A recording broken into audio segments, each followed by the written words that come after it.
सृष्टि का परिवार middle class है। परिवार में माँ पिता हैं। सृष्टि के जीवन में तब जिम्मेदारियां बढ़ जाती है जब एक दिन अचानक उसके पिताजी को लकवा मार जाता है। सृष्टि पर अब उसके छोटे भाई और एक छोटी बहन के साथ पिता के इलाज और घर चलाने का बोझ आ गया है। सृष्टि ग्रेजुएटेड है। वो अब नौकरी करके सारे घर की जिम्मेदारी अच्छे से संभाल रही है। उसे अब अपनी फैमिली के अलावा कुछ नहीं दिखाई दे रहा है। पिता और माँ को सृष्टि पर गर्व है। सृष्टि ने इस दौरान कई अच्छे रिश्ते को मना कर दिया। सृष्टि को पता था कि अभी उसकी जिम्मेदारी बड़ी है। वो अपने घर को ऐसी हालत में छोड़कर शादी नहीं करना चाहती थी और फिर पता नहीं शादी के बाद कैसा परिवार और पति मिले। इन सब बातों को देखते हुए अभी वो शादी से दूर रहना चाहती थी। इन रिश्तों में से कुछ कुछ उनके रिश्तेदार ने बताए थे, इसलिए रिश्तेदार अब सृष्टि से थोड़ा जलने लगे। उन्होंने सृष्टि के लिए अपनी एक सोच बना ली थी। उन्हें लगने लगा था कि सृष्टि बड़ी घमंडी हो गई है। इस कारण अब रिश्तेदार ने भी धीरे धीरे बात कम कर दी। एक लड़का नितिन कुछ दिनों से फॉलो कर रहा था सृष्टि को। लड़के को सृष्टि अवॉइड करती थी। लड़के का नाम नितिन था। नितिन सृष्टि को दूर से ही देखता रहता, कभी उससे ज्यादा पास आने की कोशिश नहीं की। सृष्टि को पता था कि वो उसे फॉलो कर रहा है, लेकिन कुछ ही दिन में नितिन के बर्ताव से वो समझ गई थी कि वो किस तरह का है। अब सृष्टि कभी उसके पास से भी गुजरती तो वो दूर होने लगता था, घबरा जाता था। सृष्टि को मन ही मन उसकी यह बातें अच्छी लगने लगी। उसके दिल के किसी कोने में प्यार ने दस्तक देना शुरू कर दिया। लेकिन एक दिन अचानक नितिन का रिश्ता लेकर उसकी मम्मी उनके घर आ जाती है। सृष्टि को पता नहीं था कि ऐसा कुछ होने वाला है। नितिन की माँ उसकी तस्वीर लेकर उनके घर आई थी। नितिन अच्छी पैसे वाला फैमिली था, एक लौता लड़का था। सृष्टि के घर वाले इस रिश्ते से काफी खुश थे। नितिन की मम्मी ने यह बताया था कि उनका लड़का सृष्टि को बहुत पसंद करता है। सृष्टि को इस बात का पता चला तो उसे समझ नहीं आया कि वो कैसे रिएक्ट करे। वो उसके मन में आया कि पहले वो नितिन से कुछ बात करना चाहती है। अगले दिन जब वो ऑफिस गई तब उसने सोचा था कि वो नितिन से बात करेगी। नितिन उसे दिखाई दिया। हमेशा की तरह वो आज भी थोड़ा दूर ही खड़ा था। सृष्टि का पैर जैसे जम गए हो। उसने बहुत कोशिश की लेकिन वो आगे नहीं गई। आज सृष्टि की आंखों में एक अलग ही शर्म आ गई थी। लेकिन फिर ऐसा कुछ हुआ कि सृष्टि की बची कुची हिम्मत भी टूट गई। नितिन अपने साथ एक कटआउट लाया था जिस पर लिखा था प्लीज मैरी मी। सृष्टि यह देख पिघल गई। सृष्टि के माता पिता भी इस रिश्ते को लेकर खुश थे। सृष्टि को भी लगा कि शायद यह ही वो लड़का है जिसे वो ढूंढ रही थी। इन्हीं सब बातों को ध्यान में रखते हुए उसने शादी के लिए हाँ कर दी। सृष्टि खुश थी। उसके मन में नितिन से बात करने की इच्छा थी, लेकिन नितिन की तरफ से कोई पहल नहीं होने के कारण वो भी चुप थी। सृष्टि को नितिन और उसके बीच की यह खामोशी पसंद थी। शादी के लिए दोनों घरवाले जल्दी में थे, इस कारण शादी जल्दी कर दी गई। शादी पक्की होने के बाद ना तो नितिन उसे दिखाई दिया, ना ही उसकी तरफ से कोई फोन आया। नितिन शादी के दिन ही उसे कई दिनों बाद उसे दिखाई दिया है।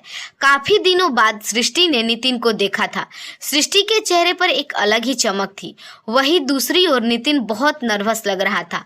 नितिन की शादी उसकी मनपसंद लड़की से होने जा रही थी। उससे होने जा रही थी जिससे वो प्यार करता था। फिर भी उसके चेहरे पर खुशी नहीं थी। सृष्टि को यह बात अजीब लगती थी। उसको अंदेशा हो जाता है कि कुछ बात है, लेकिन अब बात सारी नितिन से बात करने पर ही पता चलती है। सृष्टि और नितिन की शादी हो गई। अब घड़ी आ गई जब सृष्टि नितिन से पहली बार बात करने वाली थी। सुहागरात की सेज पर वो बैठी है और बाहर से कई लोगों की आवाज आ रही है। तभी वो बैठी बैठी सोचती है कि वो उन्हें आवाज से कैसे पहचानेगी, क्योंकि अभी तक उसने उनकी आवाज सुनी ही नहीं। फिर नितिन कमरे में आता है। चेहरे का रंग उसका उड़ा हुआ रहता है। सृष्टि एक नजर चुपके से उठाकर उसे देखती है। वो भी बिस्तर के एक कोने पर बैठ जाता है। कितना देर हो जाता है लेकिन वो कुछ नहीं बोलता है। सृष्टि को अजीब लगता है क्योंकि नितिन ना कुछ बोलता है और ना ही उसके पास आता है। सृष्टि को लगता है कि उसे उनके बीच की इस खामोशी को तोड़ना होगा। फिर सृष्टि ही पहल करती है और कहती है, सुनिए, आप इतने नर्वस मत होइए, मुझे आप पसंद है। नितिन उसकी ओर मुड़ता है। उसके चेहरे को देखकर सृष्टि को थोड़ी चिंता होती है, क्योंकि चेहरे पर नितिन के एक अजीब सा डर था। सृष्टि उसको पूछती है, क्या हुआ, आप खुश तो हैं ना? नितिन केवल गर्दन हिलाता है। सृष्टि बोलती है, मुझे आपसे बहुत बातें करनी थी, लेकिन आपने पहल ही नहीं की। चलिए अब करते हैं। नितिन अभी भी चुप रहता है। सृष्टि बोलती है, आप कुछ बोल क्यों नहीं रहे हैं? नितिन की आंखों में अब आंसू आ जाते हैं। सुहाग रात पर अगर पति की आंखों में आंसू दिखे तो आप सोच लो लड़की की क्या हालत होगी। सृष्टि घबरा जाती है। क्या हुआ, मुझे बताइए तो। अब सृष्टि को नितिन का वो सच पता चलता है जिसकी वजह से नितिन घबराया हुआ है। नितिन अब इशारे में बताता है कि वो कभी बोल नहीं सकता है। सृष्टि को धक्का लगता है, जैसे कि बहुत जोर से किसी ने धक्का मारा हो। वो चुप हो जाती है और नितिन से दूर हो जाती है। पहली रात ही उसे पता चल जाता है कि उसके परिवार वाले के साथ धोखा हुआ है, और खुद नितिन ने भी उसे यह बात नहीं बताया। वो बिस्तर पर बैठी बस यही सोच रही है कि अब क्या करूं। उसे कुछ समझ नहीं आ रहा है। नितिन अपनी आंखों से आंसू लिए सृष्टि को हाथ लगाता है। सृष्टि उसके हाथ को जोर से हटा देती है और कहती है, मुझे छूने की कोशिश भी मत करना। वो उसी समय अपने घर जाना चाहती है, लेकिन रात होने की वजह से उसके पैर रुक गए। सृष्टि बाथरूम का दरवाजा खोल के बाथरूम में खुद को बंद कर लेती है। नितिन बाहर बिस्तर पर ही बैठा चिंता में डूबा है। सारी रात ऐसे ही निकल जाती है। उस बंद बाथरूम में सृष्टि के मन में कई ख्याल आ रहे थे। आखिरकार उसने एक फैसला किया। उसने अपने घर वापस लौटने का फैसला किया। उसके परिवार को भी इस बात का पता नहीं होता है। परिवार वाले भी यह सुनकर शौक रह जाते हैं और अपने आप को कोसते हैं कि उन्होंने जल्दी कर दी, पहले पता लगवाना था। सृष्टि ने फैसला किया कि अब वो कोर्ट में बात ले जाएगी। शादी के एक दिन बाद ही बात तलाक तक पहुंच जाती है। उसने फैसला किया कि झूठ से बनाया यह रिश्ता वो नहीं चाहती। नितिन की माँ सृष्टि के घर आती है और सृष्टि की माँ उन्हें भला बुरा कहती है। सृष्टि उन्हें रोकती है। वो पूछती है, आपको जरूरी नहीं लगा कि इतनी बड़ी बात हमें बताना चाहिए? नितिन की माँ नीचे मुंह कर और चुप रहकर सारी बातें सुन रही थी। नितिन की माँ कहती है कि कोई भी माँ अपने बेटे का भला ही चाहती है और उसके पिता भी नहीं है। वो सृष्टि को पसंद करता है, इसलिए वो सृष्टि से शादी करना चाहता था। मैंने हिम्मत की बोलने की, मगर मैं कर नहीं पाई। फिर मुझे डर भी लगा, क्योंकि वो पहली बार उसने कुछ करने को मेरे से कहा था। उसने तो मुझे बोला था कि तुम्हें सब बता दूं, और मैं तुम्हें सब कुछ बताना चाहती भी थी, लेकिन मैं नहीं कर पाई। मैंने नितिन को भी झूठ बोला कि तुम मान गई हो, लेकिन शादी के पहले उसे पता चल गया कि मैंने उसको झूठ बोला है। तब तक देर हो गई थी, इसलिए वो खुश नहीं था। सृष्टि, शायद तुम मुझे समझ पाओ। सृष्टि अभी भी गुस्से में है। वो बोलती है कि मुझे नितिन के ना बोलने से कोई प्रॉब्लम नहीं है। गुस्सा इस बात का है कि आपने हम लोगों को धोखा दिया, झूठ बोला, और वो मुझे बर्दाश्त नहीं है। तलाक की बात से ही रिश्तेदार तो सृष्टि और उसके परिवार की इस तलाक पर खुश हैं। उसने सोच लिया था कि वो नितिन से तलाक लेगी, और उसके लिए उसने कानूनी कार्रवाई भी शुरू कर दी। कुछ दिन उसके इन्हीं बातों में निकल गए। सृष्टि अब अपने घर पर पहले की जीवन शैली पर लौट आती है। वो जॉब पर जाती है और कुछ दिन बाद फिर नितिन उसे दिखाई देता है। दूर से ही बस वो सृष्टि को देखता है। सृष्टि के ऑफिस के बाहर वो लगातार आता है। 20 दिन तक सृष्टि उसे इग्नोर करती है। फिर एक दिन उसके पास जाकर बोलती है, अब यह सब करने से कुछ नहीं होगा, और मैं नहीं चाहती कि तुम मुझे नाटक करो, इसलिए यहाँ आना बंद कर दो, समझे? सृष्टि की बातें नितिन सुनता है और वो सृष्टि को इशारे में कॉफी पीने को कहता है, लेकिन सृष्टि वहां से चली जाती है। नितिन ने अब यह रोज का काम बना लिया। एक दिन फिर वही नितिन खड़ा रहता है।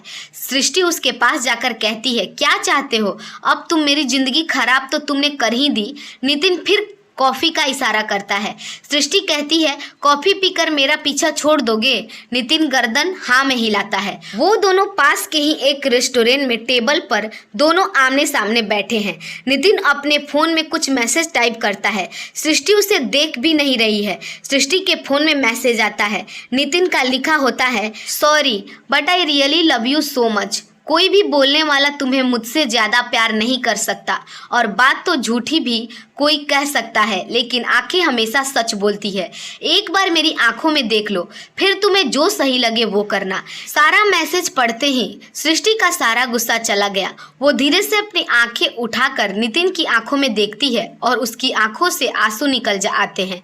वो अपने आंसू को रोक नहीं पाती है। फिर वो उसी संकट में पड़ जाती है जहां उसके सामने कई सवाल रहते हैं। नितिन टेबल पर रखे सृष्टि के हाथ पर अपने हाथ रखता है। सृष्टि बोलती है, अपनी इमोशनल लाइन और भोली शक्ल से तुम्हारी गलती नहीं छिप जाएगी। अब दोनों के बीच एक अजीब सी चुप्पी बन गई। नितिन को लगता है कि सृष्टि ने उसे अभी भी शायद माफ नहीं किया। वो अपना हाथ सृष्टि के हाथ से हटाकर जाने की कोशिश करता है, लेकिन इस बार सृष्टि उसका हाथ खुद से ही पकड़ लेती है और बोलती है, पहली ऐसी बातें नहीं लिख सकते थे, मुझे आज तक कभी किसी ने ऐसे नहीं समझाया। वो खड़ी होती है और नितिन को बोलती है कि चलो मेरा सामान वापस लाना है मेरे घर से, अब तुम ही उठाकर ले जाओगे। नितिन उठकर सृष्टि को हग करता है। गीले शिकवे मिटाकर इस तरह उनके नए जीवन की शुरुआत होती है। दोस्तों, उम्मीद है आपको हमारी कहानी अच्छी लगी होगी। अगर हमारी कहानी आपको पसंद आई हो तो हमारे वीडियो को लाइक, चैनल को सब्सक्राइब और बेल आइकन को दबाना ना भूले, ताकि हमारी कहानी की सबसे पहली अपडेट सबसे पहले आपको मिले। धन्यवाद।